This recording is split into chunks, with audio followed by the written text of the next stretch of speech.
Yeah, this is Bang Bang Ray Hill. It's a little podcast this morning. I was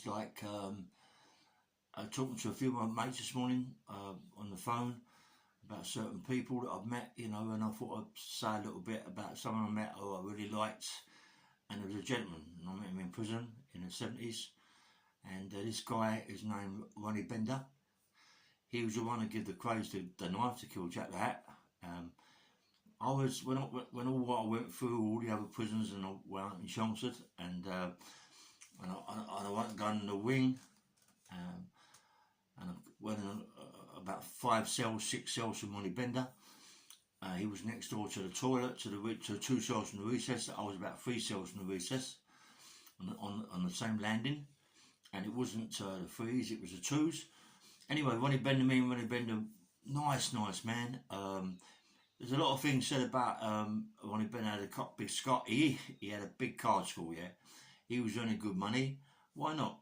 You're in prison. Why not earn good money? Why not have all the niceties? Why must it be like real bad punishment in there? You know what I mean? Your punishment was being sent to prison for a long time.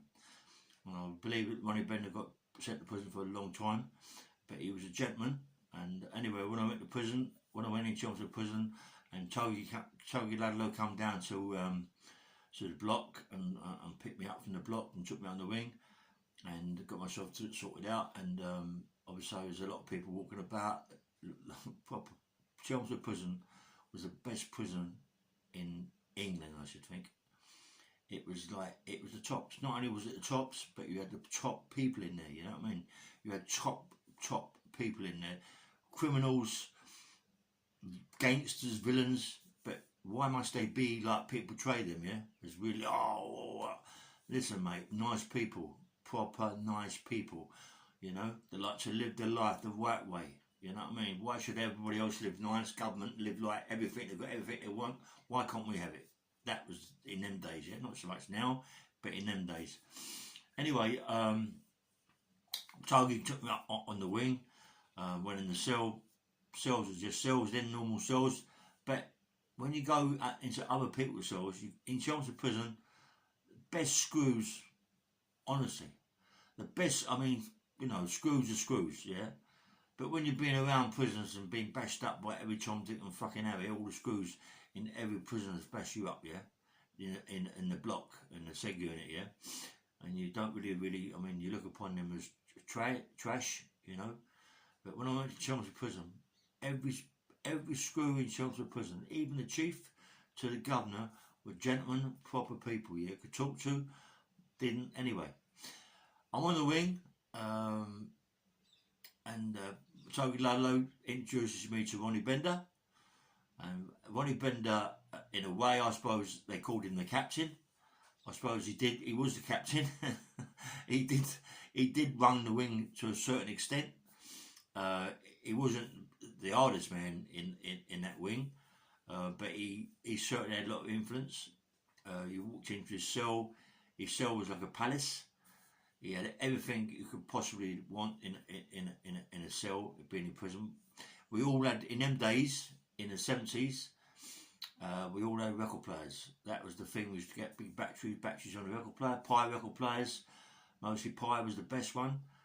There was quite a few, Philips, and anyway, I had a Philips. I think Ronnie Bender had a Pi record player, but they used to go from the ceiling light. They used to trace a line all the way down and put the lead into that like a proper electric plug, so they didn't have to buy batteries and all that. You know what I mean? It's just one of the things they'd done. Went over with a paintbrush. Yeah, it was done. Well, the screws knew to do it. Screws knew to do it. He just pulled it out and put a bit of thing on it, another picture on it. The screws knew it was there, but they let it go because they didn't want to upset the regime of the prison. That Chelmsford prison, mate, the regime in there was unbelievable. You know what I mean? You could more or less do whatever you liked, but it was such a good. Anyway, when they introduced me to Ronnie Bender, how you going, Ray? And this, that, and the other, and see how I was, bashed up and black and blue. Ronnie Bender was a gentleman, mate. You know what I mean? He went to his cabinet, yeah. He brought out coffee, and brought out tea bags, brought out big tin of milk. giving me biscuits, some cakes. Mate, it was like, I couldn't believe it. It was like going to yourself, it was like going to a supermarket. Ronnie Bender, I know he's dead. God bless his soul. I loved him. Rest in peace, Ron. But he was a gentleman, you know, going to his, and he was such a nice guy, you know. And I always remember that to the right of his, by the doors you come in, and over by the window, he had these things hanging from the ceiling, like these little bubbles, you know, with lights on them, you know, like not lights, but you know, like look like in the dark, like he had them in the corner. He might have 20 that side, 20 this side. And you know, as I got to know Ronnie Bender, and going there, and they always have a card score in there. There was always lots of money being passed hands, not money, cash, but chips, you know, and all that. People put money in people's accounts. And it was what it was. I mean, that's what men did in them days. They played cards, they lost a lot of money, and they had a lot of money to lose. They didn't bother about £200 or whatever it was. There was a lot of money in them days in the 70s, but it didn't really matter. You know, Ronnie Bender was a gentleman, and being, they said he was the captain. He was definitely the captain. Ronnie was like, he always had a bad leg. I think it was his left leg, or I'm not quite sure. The worst footballer in the world. He loved football, but he couldn't play football at all. He loved it. A couple of times he's got a rugby field with us because we played rugby. We played some good teams. We played the best teams that anybody could. Didn't play the first teams, but the second teams and the third teams. We had a good rugby team there, and we had a good football team. Ronnie Bender was, that's why they called him the captain, because he was in charge of the football. He was in charge of it. He, like, you know, he was in charge of it. He, like, in charge of all. I mean, some good footballers in Chelmsford Prison, mate. Some really good footballers, you know. And Ronnie Bender won it. Chelmsford had the best grounds going. I mean, fantastic grounds. You could, I mean, football, rugby. I mean, what prison has got weights outside on the yard, and a big a corrugated sheeted thing, like a shed, and it had all weights in there. I was always on the weights. I was absolutely massive. This is in, you know, like, anyway, I got really big, and really powerful, you know. Coming, I mean, it wasn't at first, but after like a couple of years, you get bigger again. And one used to make me laugh, you know, because Jimmy Tibbet, the old man, Jimmy Tibbs, used to work in the kitchen, and he was a butcher. He had hands like that. It's as big as two of my hands. The guy, let me tell you something, right? The Tibbses, young Jimmy Tibbs, and the old man Jimmy Tibbs, and John and Robert, nice people, mate. Yeah, the old man was as big as an house, strong. When I see him down the gym, the old man down the gym, yeah, lifting weights, the weights didn't look like baby things to him, yeah. He was so big, so powerful. Jimmy, young Jimmy, very fit. Young Jimmy Tibbs, who become a manager trainer, boxing manager trainer. His son does it. He was a diamond, mate, young Jim. Honestly, when I say young, he was older than me, but he was a diamond, mate. The guy had personality like you'd never seen. Proper, he liked to help everybody out. Do you know what?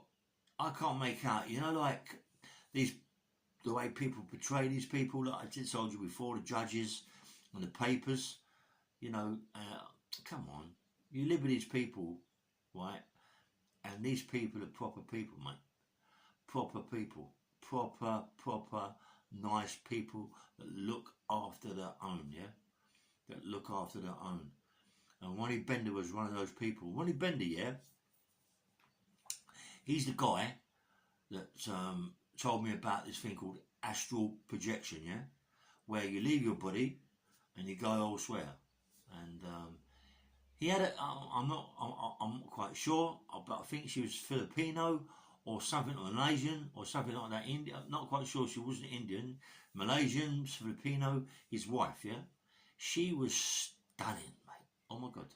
But I don't know if she taught him to astral project, or he taught himself to actually reject that something actually happened.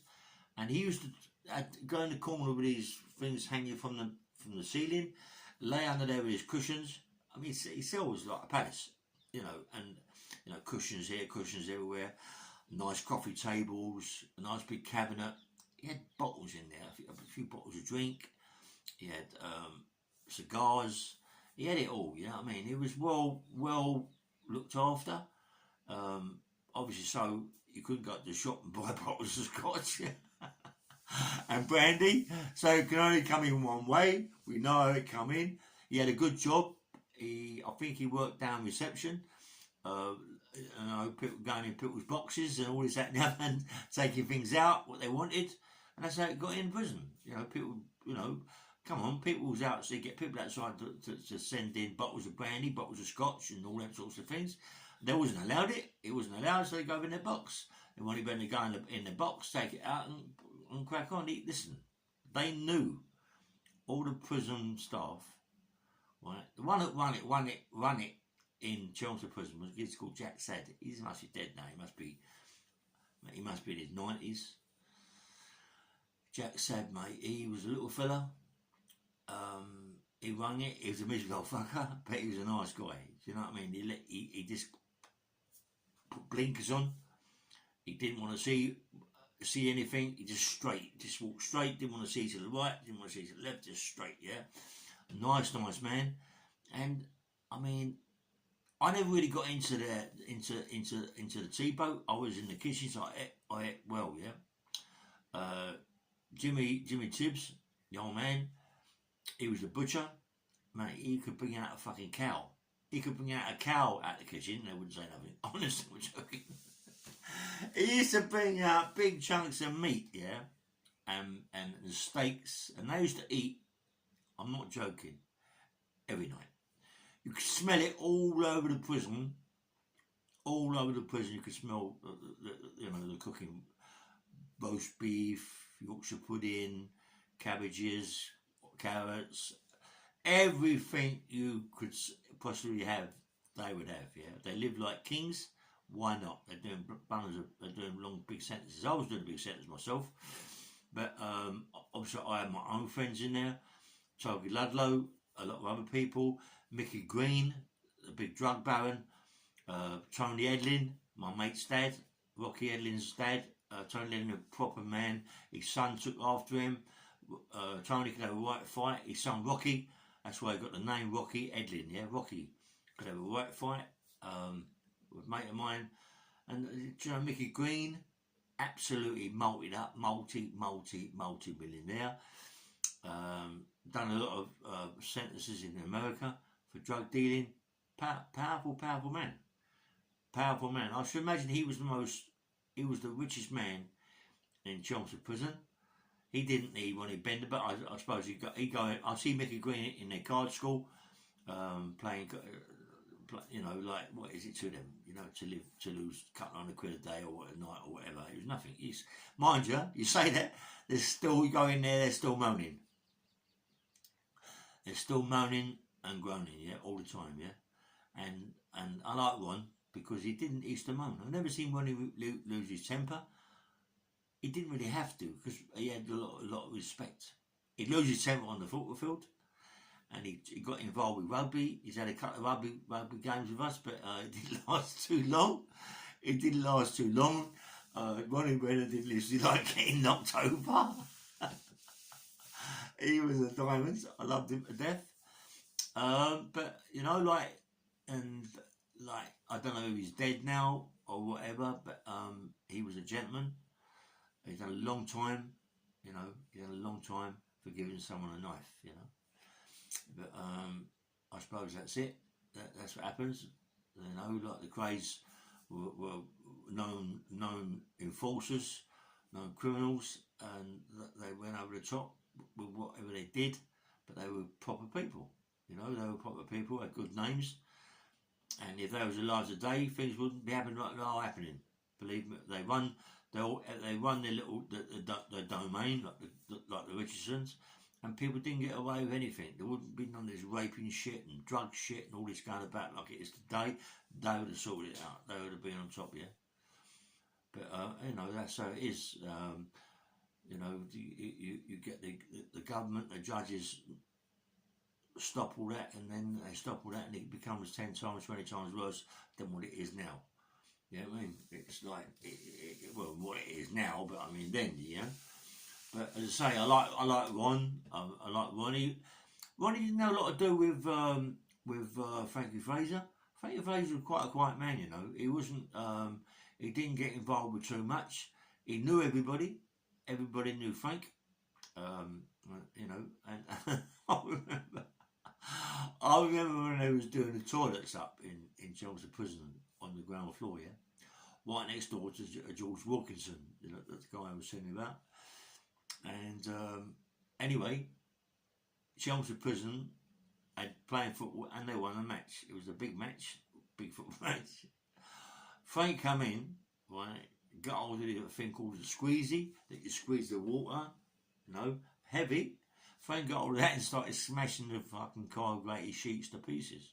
Smashing it. Honestly, going crazy. Smashing it to death.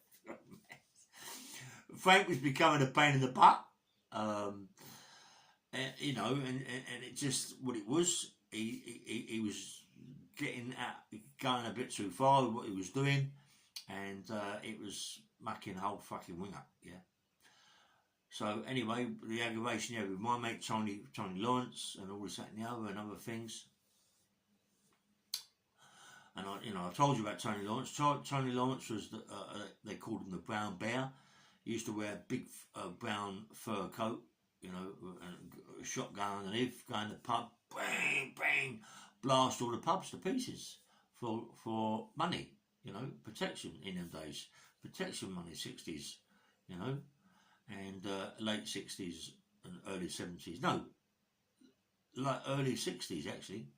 Early 60s, yeah. Tony Lawrence got shot 6 times by the Sullivans in his head in bits and pieces. He's dead now. God rest his soul. Rest in peace, Tony Lawrence. He was my mate. I liked Tony. You know what I mean? Powerful, powerful man. Wasn't afraid of anything. Good worker. Strong as a fucking ox, mate. Powerful, powerful, powerful man. Dangerous. Had a lot of money, yeah. And him and Frank didn't get on at all. I don't know why, because they both worked for the Richardsons. Whatever happened, you know, I don't know. Maybe Tony was a bit more powerful than Frank. I don't know, yeah. Maybe they've had a row. I don't know. But they didn't get on at all. And anyway, when Frank kept doing things, smashing things up, they had a bit... In the kitchen, there was a Welsh screw. Horrible... Nice guy in the kitchen, but horrible, powerful man. Yeah, he was one of the enforcers for the prison. You know, like one of the block screws. There wasn't many nasty fucking people in there, but he was one. And we didn't see any big aggravation in that prison. But I remember being in the kitchen, and they locked the door in the kitchen. Told us that we all got to stay in the kitchen. No one's to go out for any reason. This was quite early in the morning, and what happened? You could hear all the screaming and shouting, and it was Frank. They was getting rid of Frank. They got rid of him, mate. They just chucked him out of prison. He had to go. Yeah, he had to go. He was causing too much problems. You know what I mean? I told you about the Sex Pistols. The Sex Pistols being down the gym. Frankie Fraser's, Ludlow's, Ronnie Bender, the Tibbs. Everything's a proper gangster firm down there, and the Tibbsies, Johnny Rotten and all that wanted to get all those stopped to smash the prison up. Said we're all wankers, and I said they could have got killed. Johnny Rotten could have got murdered. Sex Pistols could have got well obliged. Yeah, they was lucky that there was so many screws around and the bell was pressed. Yeah, otherwise they'd have been fucking in Chelmsford Prison graveyard. They just took the mickey. Yeah.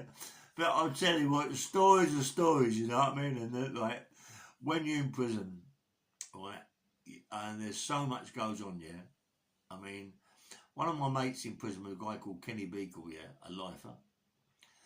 This guy, Kenny Beagle, I met him in the scrubs when I first got this sentence, for a big sentence. And he got me on the powerlifting team in the scrubs. This guy was built like a fucking brick shit house. Not too big, muscular, defined, yeah. Powerful man, big legs, man, massive legs. And he could really squat, mate, Kenny Beagle. He was doing life, I don't know what for, didn't ask him, didn't get myself too involved, but I think it was a bit domestic, I'm not quite sure.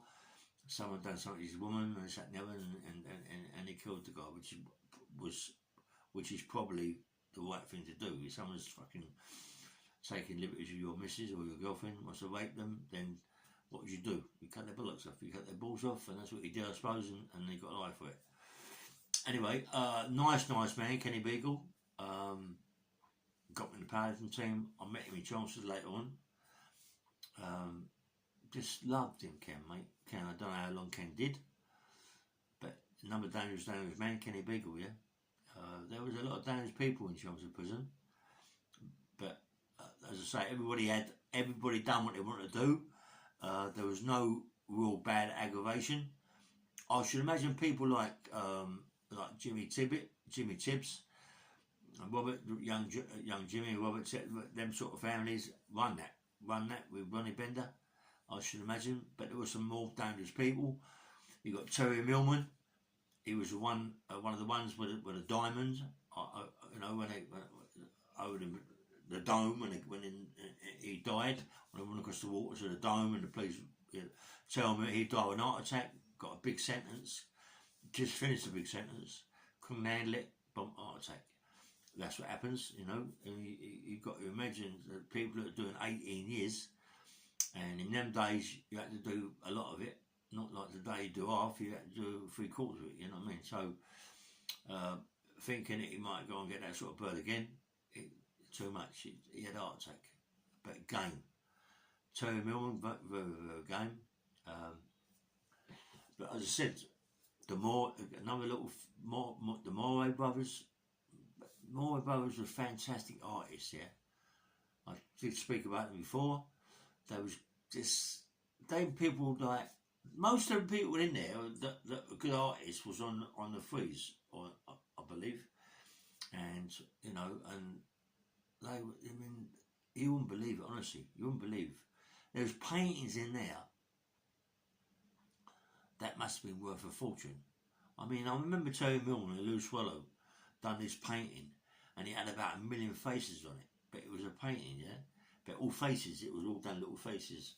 That must have been worth a fortune, you know? And you've got to remember that when Chelmsford Prison actually burnt down, didn't burn down, part of the prison burnt down. My wing, you could see myself from the photographs of Chelmsford Prison when it burnt down. My mum was the second one up, third one along. And, you know, you can imagine this, when the fire, all the people that had all them paintings didn't get them back. Them paintings must be worth quite a lot of money, you know, today. I mean, if you put them in the auctions, you get good money for them paintings, especially being from people who have been in Chelmsford Prison on the fire.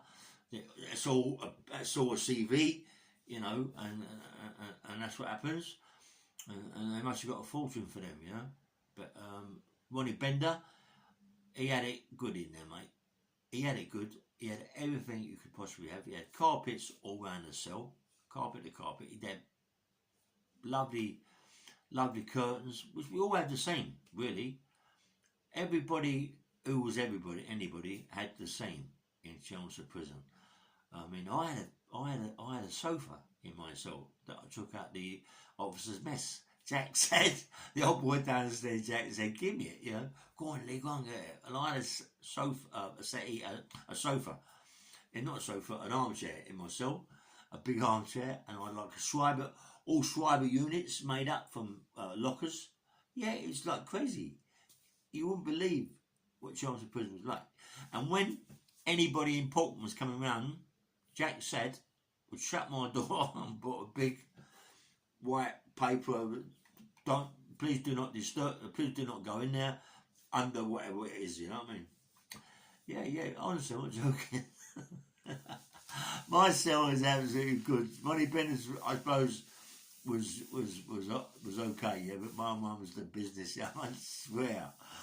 I mean, my best mate in there, Peter Lyons. Me and Peter goes guy Peter Lyons. Yeah, that maybe people know from North London, Diamond, yeah. He worked in the kitchen.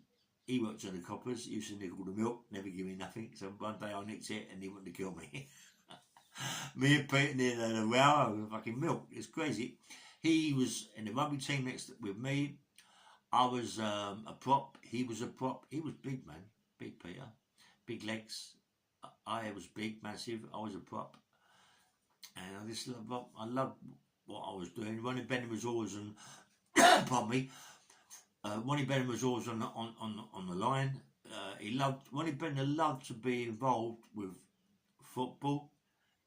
I loved to be involved with rugby. He wanted to be the manager of the rugby team, but that was down to Mickey Blackmore. Mickey Blackmore Mickey Blackmore was a force, yeah. If anybody knows Mickey Blackmore from Elephant Castle, he was a force. He was a force, mate. You know, must be people that know him. He was a force. He got shot in Holland, blew his head off of some drug deal, but he was a diamond, mate. Mickey Blackmore, very, very dangerous man, yeah. I know people say to me sometimes on the comments, "Oh, everybody talk about as a dangerous man." Well, they are. all them people, yeah, that I'm talking about, they're dangerous people, but they're nice people. You know, because they're dangerous. They're not dangerous 24/7. Don't be silly. But you can't press their buttons. You can't press their buttons. You couldn't press my button at that time. You know, like, you can't press that button. You press that button, you're in trouble. With me, with any of them, yeah? And so, you know, Chelmsford Prison was like, that is the regime of it. Everybody knew everybody. You know, and you knew how far you could push people. So you didn't. You know, you didn't. But I will say this, that Jimmy Tibbs, young Jimmy Tibbs, old man Jimmy Tibbs, Robert and whatever was in there, Johnny, they had it good in there. The old man had it good. The old man had it good in there, mate. The old man, I should imagine the old man Jimmy Tibbs, he run that. He run that wing, yeah. Being in the butchers, he run it. He could do whatever he liked. He earned a lot. He didn't earn a lot of money at the butchery because he didn't want to earn money at the butchery. All he wanted to do was live well. You know, you can imagine. You know, like, people in there, like, are living better in there than what they are on the street. Not like Jimmy. I'm on about, like, in prison. You know what I mean? You couldn't live like that. You know, you can't live like on the street, but you know what I'm on about in prison. They just like live like kings. Live like kings. And yes, Ronnie Bender, I loved him. He was called the captain. I remember his tea boy. His tea boy used to make him tea all the time. Ronnie Bender never really touched anything. China cups. He used to always, you know, invite people in. Bit of brandy here and there, bit of scotch here and there. He had it good. Nice cigars. He had it good. I used to go in there lots of times. Sit down and talk with Ron. Learn how to do this astral projection. And I learnt it. And, mate, it's mindset. You wouldn't believe it, honestly. People out there could do it. You know, it's not something that you can't do. You can do it, but it's all down to mindset, isn't it? In prison, there was nothing else really to think about but the outside world. So your mind goes out there, yeah. You can go out there, and what do you know what? Prison, yeah, in them days was so hard, not easy. I mean, you couldn't get a better prison than Chelsea. But I'm saying about visits. There's no phones. I'm on about letters, yeah. And letters in them days, especially from places like Wandsworth and the Scrubs, yeah, and prisons you go to, if they want to be arseholes, these screws like they are in the Scrubs and Wandsworth in them days, if they didn't like you, mate, you was in trouble. You got one letter for a letter. One letter for a letter. So you send your wife a letter, The screws would hold that letter maybe for 3 or 4 days because they didn't like you. And then they send it off. You'll be going crazy because you didn't get a letter from your wife. You know, and people used to go fucking mad in there. You can imagine, can't you? Going down it with motherfucking letters, screaming and shouting. You know, it's mental torture. Mental torture. They're on about it. They're on about mental torture. That is mental torture. You can imagine, right? And you've got to understand that, yeah? When a judge sentences you to X amount of time, you shouldn't be sentenced again when you reach your prison. What's the point? You've just been sentenced once. Why sentence you again? Why punish you again? You've been punished once. The sentence. Why should they punish you again? Why should they fuck your brain up? You've got to be mentally strong. Believe me, people that get big sentences in prison, yeah, they got to be mentally strong. Because if you're doing like when you in them days, you know, a year, 15 months in them holding places like Wandsworth and the Scrubs, your letters ain't going out, mate. You're causing problems. Your letters ain't going out. So it's mentally fucked up. Done it from your mum, done it from your wife, done it from your girlfriend. They just hold your letters. There's no phones. You can't go down to the phone and pick the phone up. You ain't got a phone yourself. Do you imagine? You know what I mean? And you're going to visit. Anyway, let's not talk about that because there's another day for that, yeah? But anyway, I was just talking about Ronnie Bender. If he's alive, carry on, Ron. Proper strong man. If you're dead, rest in peace, my mucker. I have been told bits and pieces about you. You're a fucking gentleman, mate. And so did Jimmy Tibbs, the old man Tibbs. I love you all very much, and I loved everybody that is in Chelmsford Prison. Good times. Take care. I love you, and don't forget to like and subscribe.